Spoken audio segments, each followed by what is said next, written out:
What happens to a man when he carries a truth for more than 60 years, a truth so heavy it changes the way he breathes? I'm 86 years old, and before I die, I need to tell you what I saw. Because what you were shown on television was only a carefully chosen fragment of the truth. This isn't about fame or attention or stirring up rumors. This is about finally sleeping without hearing those memories knocking on the inside of my skull every night. I didn't plan to be anywhere near history. I wasn't powerful. I wasn't important. I was just a quiet man doing his job, the kind of person people forget as soon as he leaves the room. Maybe that's exactly why I was trusted to be there. People don't notice shadows. They don't interview shadows. Shadows are just expected to stay silent, and I did for decades, but silence corrodes you from the inside. You start out thinking you're protecting people, or your family, or the country, then one day you realize you're really just afraid. Afraid of losing your job, afraid of disappearing, afraid of men whose smiles never reach their eyes. You tell yourself you'll speak one day. Then the years pass, presidents change, memories fade from the news, but they don't fade from you.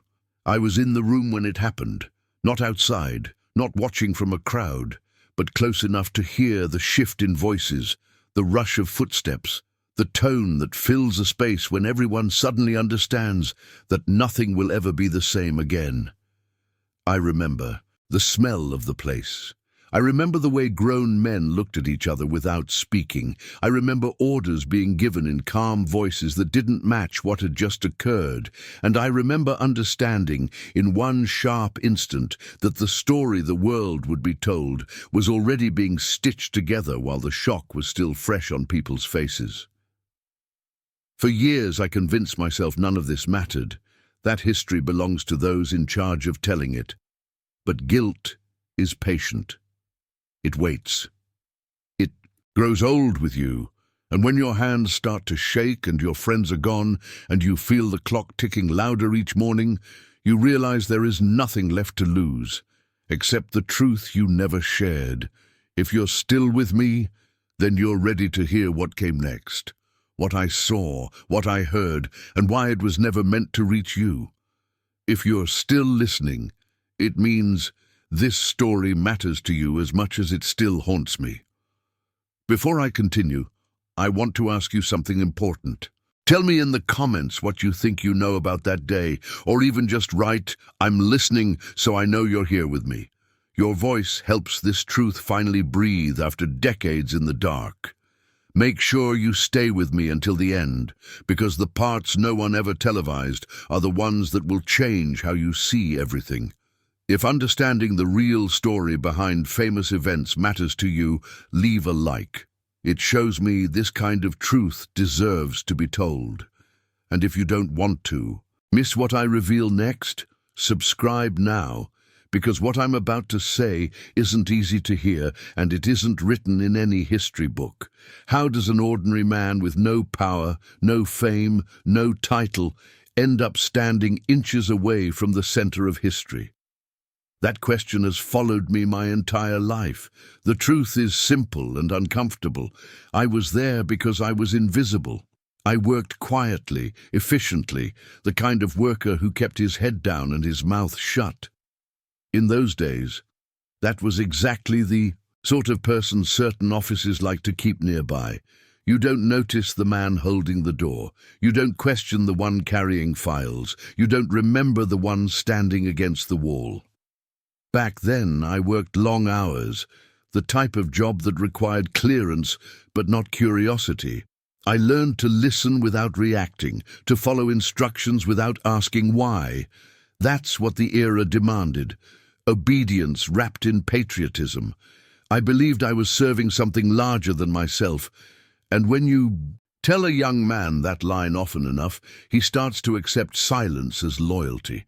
I was trusted because I wasn't important, and that's a dangerous kind of trust. In the months before that November day, I began to notice subtle shifts. Conversations that stopped when I walked into a room, papers turned face down on desks, names spoken in careful half-whispers. I told myself it was routine security, but there was tension in the air you could almost taste, like metal on the tongue just before a storm. People smiled the rehearsed smiles of men carrying secrets they didn't want to touch with bare hands. I wasn't invited because of who I was. I was included because I blended into the wallpaper. I had access to hallways most Americans would never see, spaces where history is negotiated before it ever appears in textbooks. I remember the sound of polished shoes on tile, the clipped pace of urgency disguised as professionalism, the sense that decisions were moving faster than explanations. It was as if everyone around me had already accepted something I didn't yet understand. Looking back now, with the clarity that only age forces on you, I realize how carefully I had been positioned, not in the spotlight, but just close enough to witness. Close enough to hear what wasn't meant for public ears, close enough to watch the truth form before it was packaged for the world. And once you've seen that, you can never fully believe the evening news again, no matter how calm the voice. Reading it is. That's how an unremarkable man like me came to stand where I did that day, not through destiny or importance, but through silence, compliance, and the assumption that I would never speak. They were almost right. It began like any other working day, which is the cruelest part of the memory. History doesn't announce itself with trumpets. It disguises itself as routine. The air that morning felt almost still, the kind of stillness that makes you think nothing significant could possibly happen. People were laughing, making small talk, adjusting ties, shuffling papers. Radios played softly in nearby rooms. No one looked like they were standing on the edge of a moment the whole world would replay for generations. Yet beneath the ordinary, something else moved. There were glances that lasted a beat too long, schedules that shifted without explanation, voices lowered not out of respect, but out of caution. I remember the light through the windows, sharp and bright, cutting. Across the floor like lines you weren't supposed to cross. I told myself I was imagining it, that nerves come with important visits, that unease was just part of proximity to power. But unease has a sound, a quiet tightening of the room. And that sound was everywhere. As the hours passed, the mood changed without anyone naming it. Jokes stopped landing. People began to stand instead of sit. You could feel a kind of invisible choreography. Individuals moving as if guided by instructions they hadn't spoken aloud. Papers were collected, phones were lifted, and then carefully set down. When someone said, "Just be ready," no one asked ready for what. That was the first twist of the day, realizing everyone knew something was fragile, but no one dared to break the silence around it. Then came the moment when normal shattered, not with noise but with expression. Faces drained, footsteps accelerated, doors opened and closed in quick succession. The air itself seemed to change temperature. Messages began arriving faster than reactions could form. You didn't need a television to know the world had tilted. You could see it in the way people suddenly avoided eye contact, as if looking at one another might make it real. The second twist was stranger than the first.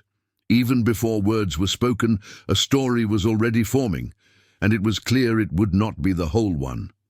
I remember thinking, not about politics, not about history, but about how quiet the hallways felt in contrast to what must have been happening outside. It was the silence of decision-making, of people choosing what would be said before they had fully absorbed what had happened. And in that silence, I understood that the day had stopped belonging to those who lived it and had started belonging to those who would narrate it. I will tell you what I saw just beyond the cameras, what was said when microphones were off, and why that ordinary day was anything but. They didn't call it a forbidden room, no sign on the door, no special label. It looked like any other plain government space. Beige walls, a long table, cold air, fluorescent lights that hummed softly. What made it different wasn't the furniture. It was the way people acted once they crossed the threshold. Voices dropped, posture changed, eyes stopped wandering. It was a room where truths were handled like fragile glass and sometimes wrapped away before anyone outside could see them. I was there because someone needed coffee brought in, and doors managed, and messages carried without questions. That was my role, the quiet orbit around powerful men. But once I stepped inside, I realized this room wasn't about routine at all. People who usually filled space with confidence now stood very still.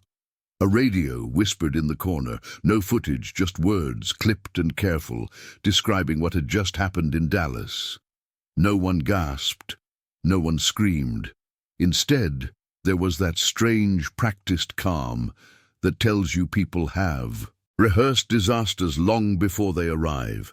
The first twist came when instructions began forming faster than sentences. Not what exactly happened, but here is what will be said.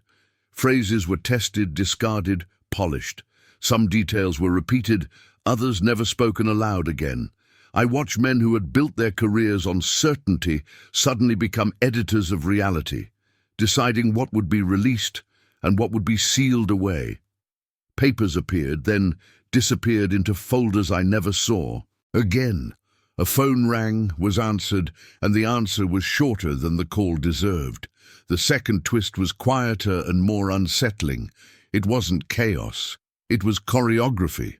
People seemed to know where to stand, whom to face, what to deny space to. A name surfaced, then fell away. A possibility was mentioned and then locked behind a look. I remember one sentence distinctly, not its exact wording, but its meaning. Some things would confuse the public and were better left unsaid. Confuse whom? Or protect whom? No one asked out loud. I stood there, invisible as always, realizing I was witnessing not just shock, but the construction of a version of events the world would come to accept as complete. And once a version hardens, it becomes history, even if pieces were left in that room. There are things that don't make it into reports, not because they are untrue, but because saying them out loud would force people to confront questions they are not prepared to answer. In that room, after the initial shock settled into a cold, focused silence, I began to understand which parts of the day would be allowed to exist publicly and which would be quietly folded away. It wasn't about inventing a story, it was about narrowing it, trimming off anything that might open doors too wide or lead people down corridors that had no clear ending. What couldn't be spoken was not a single dramatic sentence, but a pattern, mismatched timelines mentioned and then avoided. Fragments of testimony that didn't line up neatly, observations that were met not with curiosity, but with a glance that meant, leave it there. Some voices were heard immediately, others were postponed, delayed, or labeled not necessary at this time. It was the prioritizing that told the real story, not any one statement. I realized how easily confusion can be recast as clarity if you simply decide which questions are never officially asked. The first twist was how quickly fear replaced grief. Not fear of the public, but fear for them, or that was the justification offered. Phrases like stability, confidence, and national security began to orbit the conversation, heavy words that quieted the room. The suggestion was always gentle, never shouted. Too much truth all at once could fracture people's trust when what they needed most, we were told, was reassurance. And reassurance requires simplicity. Simplicity requires a mission. A mission requires silence. The second twist was more personal. A man I respected, calm, thoughtful, not theatrical, met my eyes for a moment longer than necessary. He didn't threaten me. He didn't need to. His look said what no memo ever would.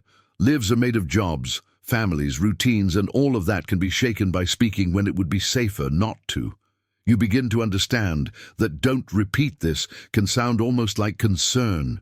You convince yourself you're protecting others, even as you're really protecting yourself. So the unsaid remained unsaid. Not erased, just placed out of reach. Details were filed, sealed, or left to memory where they fade unevenly but never truly disappear. And I carried those uneven pieces with me, wondering for decades what might have happened if every question that day had been allowed to fully form instead of being gently steered away. When I finally stepped out of that room and the television screens came into view, it felt like walking into a parallel world built in real time. The anchors spoke with grave voices, the footage looping again and again, turning chaos into something almost orderly. Timelines were clean, motives implied, uncertainties smoothed over like wrinkles pressed flat under a hot iron. It was the same day, the same tragedy, yet it no longer resembled the fractured, unfinished reality I had just lived through. The story on TV had edges. The day I experienced did not. The first thing that struck me was what was missing. Silence cannot be filmed, so it simply wasn't there. The pauses, the half-phrases, the looks that said more than the words aloud. On television, every question seemed to have a place to land, but I had just come from a space where questions multiplied and answers were treated like volatile material. Details that had sparked tension in the room were either absent from the broadcast or wrapped in phrases like "unconfirmed" that gently guided viewers away from them. You could feel the shape of the narrative forming, not false, but narrowed. The first twist was realizing how quickly repetition becomes truth. Once a sentence was read enough times, it felt official, even to those of us who had seen the messiness beneath it. Viewers at home heard clarity. I heard choices. I recognized lines I'd watched being tested only hours earlier, now delivered as if carved in stone. The second twist was more unsettling still. People who'd been uncertain all afternoon began quoting the television back to each other, as if the broadcast had retroactively stabilized their own memories. It's astonishing how fast the public version becomes the personal one. I sat there knowing two versions of the same event, the one that lived in rooms without cameras and the one that would live forever in archives. That split does something to you. You learn how history is made, not just by what happens, but by what is repeated, emphasized, or quietly set aside. And once you've seen the gears turning, you can never unsee them. Age does something to the mind that time alone cannot. It strips away excuses. I used to tell myself I was protecting my family, protecting stability, protecting the country even. Those words felt noble when I was young. Now, at 86, they feel like what they truly were, fear wrapped in patriotism. You start to hear the ticking of the clock differently when your friends are gone, when the doctors start talking more softly, when photographs hold more people than your dinner table does. The future becomes smaller, and the past becomes louder. For decades, I lived beside this truth like a roommate I refused to acknowledge. Birthdays came and went, presidents came and went, and the story of that day hardened into something museum-polished.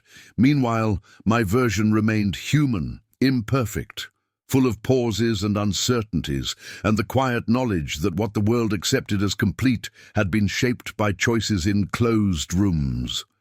I am not claiming secret answers or dramatic revelations that solve anything. What I have is witness, what it felt like, what was said, what was left unsaid, and that too is part of the record of being alive that day. The first twist in deciding to speak was realizing that silence had never protected me the way I thought. It had only isolated me.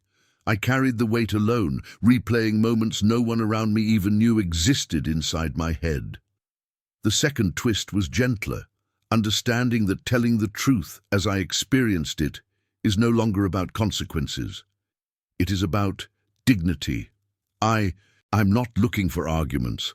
I'm not looking to rewrite textbooks. I just don't want to leave this world having swallowed my own voice. Why now? Because I have outlived my fear. Because I no longer believe that ordinary people must stay quiet simply because they were expected to. Because history is not only made of official statements and archived films, it is also made of the private memories of people like me, whose names you will never know. And because, at the end of a life, the worst. Regret is not what you said, but what you were too afraid to say. I will not pretend this brings me peace yet. Speaking is its own kind of trembling. But if someone out there hears this and understands that even ordinary witnesses matter, then my silence will not have been my final act. If you are still here, listening to the voice of an old man who has carried this for a lifetime, thank you. It means more than you think. Stories like this survive only if someone is willing to hear them, to hold them for a moment, and not let them vanish into the noise of everything else. If what I shared made you think, if it challenged what you thought you knew, or simply made you feel less alone in your questions about history and truth, then leave a comment below. Tell me I heard you, or share your thoughts about hidden stories and untold confessions. Your words matter here. If you haven't yet, subscribe to the channel. There are other voices, other final confessions, other truths that were buried by time and fear that deserve to be heard before they disappear forever. And if this video resonated with you, leave a like. It tells the system that stories like this should continue to be shown. Finally, don't leave just yet. The next video appearing on your screen continues this journey into secrets, confessions, and the parts of history that were never meant to reach the light. Click it. Stay with me a little longer.